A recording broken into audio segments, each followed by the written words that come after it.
খিচুড়ি রান্নার জন্য আমি 250 গ্রাম গোবিন্দভোগ চাল নিয়েছি, 250 গ্রাম সোনা মুগ ডাল নিয়েছি, একটা কাজু নিয়েছি, কয়েকটা কিশমিশ নিয়েছি, একটু চিনি নিয়েছি, একটা আলু দু ফালি করে কেটে নিয়েছি খোসা ছাড়িয়ে, শুকনো লঙ্কা, তেজপাতা, গোটা গরম মশলা।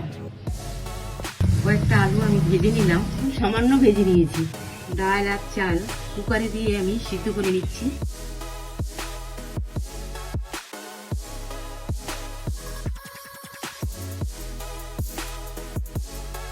এলাচি ফাটিয়ে আমি এর মধ্যে দিয়ে দিচ্ছি, শুকনো লঙ্কা, 3টে তেজপাতা, দেখছেন আপনারা আমি এটা তেলে দিয়েছি। এবার হলুদ গুঁড়ো আমি তেলে দিচ্ছি যাতে গন্ধটা না থাকে, চিনি,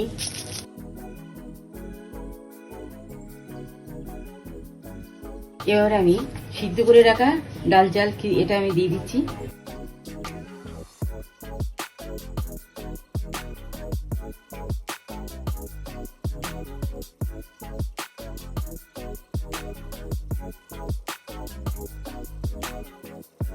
আলুটা আমি ভেজে নিয়েছিলাম, এবার কুকারে করে একটু সিদ্ধ করে একটা সিটি দিয়েও নিয়েছি, নিয়ে এবার এর মধ্যে দিয়ে দিচ্ছি।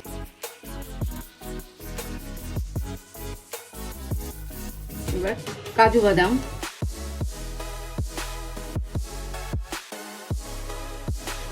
কিশমিশ,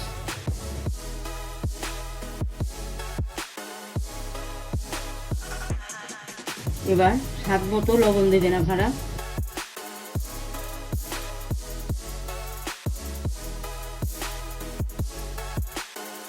এবার 1 চামচ ঘি দিচ্ছি আমি, এবার 1 চামচ জিরের গুঁড়ো দিয়ে দিচ্ছি।